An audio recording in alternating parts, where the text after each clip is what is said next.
there was that initial success for her, but they know at some point that that's not just going to be replicated time and again. Probably can't be. I mean, we already have the second one that I barely know her name. Alice has said it, but she's not even a name. She's a weather girl or a meteorologist. You know, Ivory has her name. Second one has a position. Third one is those other people. Yeah, maybe. But then again, when I uploaded the video of my daughter as the next one to blow the whistle, there were a lot of people that were really hungry to find out who that third person was. So I don't think the energy on it has run out yet. I mean, obviously, I think eventually if it just becomes normalized, it's not going to necessarily have the same shock factor. However, I do think on the opposite side, the more people that do this, it will probably grow in concern for the newsrooms themselves. So maybe the public is not going to be as rattled by it all. I mean, many in a positive way, but I think the newsrooms will be. And, I do kind of wonder if it has an effect on live shots, on 90K for April so far. What'd you say? 90K for April so far. So already the money's down. No, I mean, these are, real factors. I think you're right. Two things. One is some people aren't going to care about the money and do it for other reasons because they care about it, etc. And secondly, I think you're right. It's going to start really rattling newsrooms. It was the way like Harvey Weinstein started rattling Hollywood because of how many people had Me Too stories yet to hit. And I mean, I have friends that were agents that are agents in the industry. Everybody was on panic mode. It was like, who's next? What's next?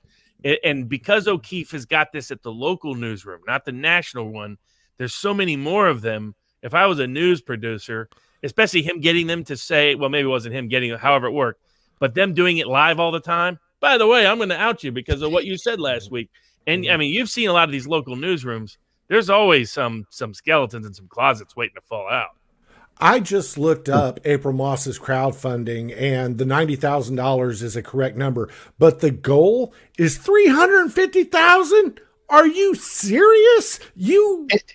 It does takes a little bit out of it. I'm sorry. I'm not trying to say that nothing happened. I'm just saying that there's a certain always start with a low number so you can overhit. Don't overdo. I mean, this is how you request damages unless there's a legal implication of your limit. That's why I never like it when somebody sues for $300 million or $1 billion or $5 billion or whatever. Yeah. It undermines your case in credibility, in my view.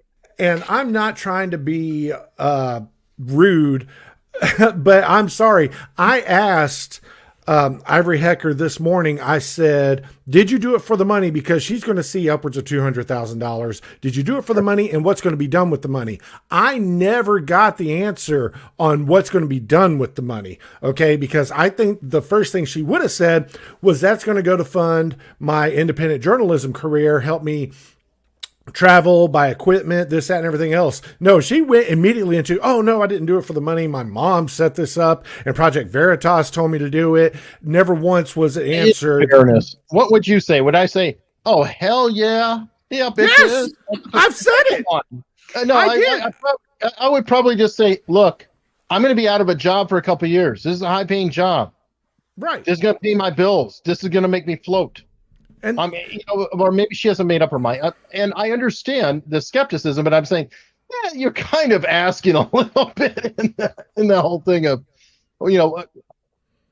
I'm kind of. It's probably better if she didn't say, because she could put on say, oh, I'm going to donate X amount to this charity, and then that turns out to be a lie, like half the people out there who go, oh, I'm doing this to give the money away to the veterans.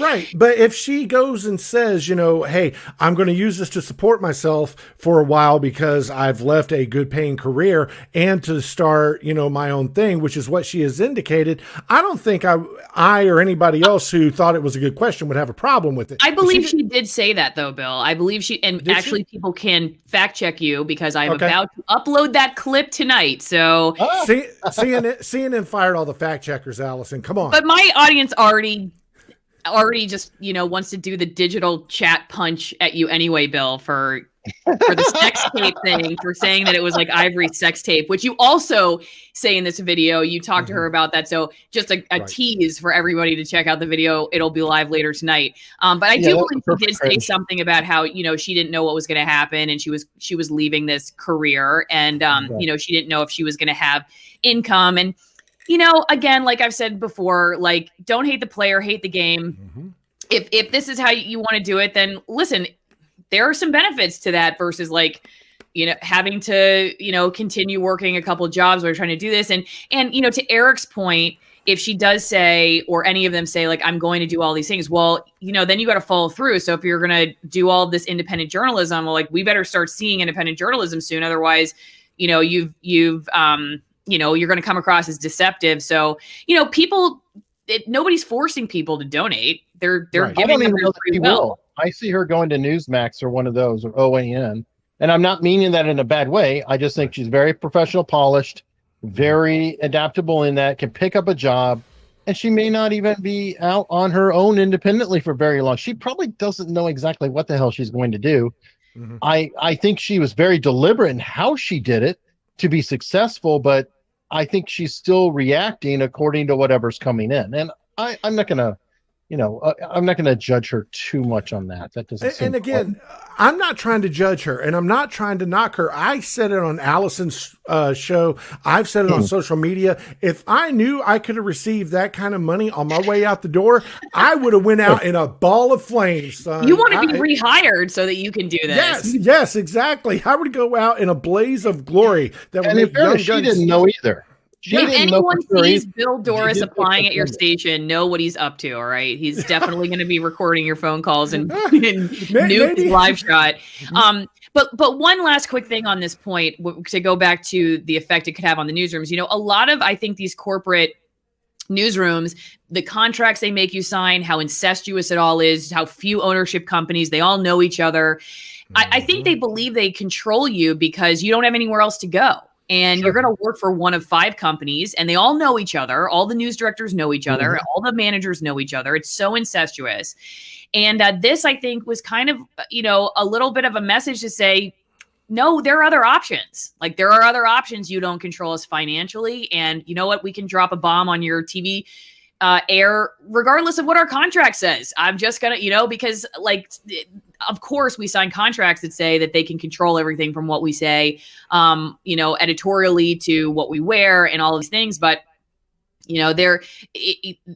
could they come after and sue one of these people? I don't know. It'll be interesting to see in the future. I know there were parts of my contract that, alluded to their being able to take some kind of action if I did something that made them look bad or I damaged their brand or whatever. So I don't know if stuff like that happens, or if they don't want any more negative publicity. So I'm just going to leave this alone. But I do think, the money side of it and the way the public has responded to it. And I'm telling you, I bet these stations are getting completely overwhelmed. I mean, people must be calling and emailing like, you suck. They already do that. So now with this kind of stuff becoming so public, I bet they're just inundated with hate mail and phone calls. The assignment editors must want to just quit at this point because of the phone calls they're taking over it. And these people are fine. They left essentially unscathed. And I do think it sends a message to these corporations that you're not as in control as you think you are. I'd agree with that. And I think that's what O'Keefe's point was. I think he wanted to see the fundraising work because he wanted to send the message that you won't be financially crushed by making this decision.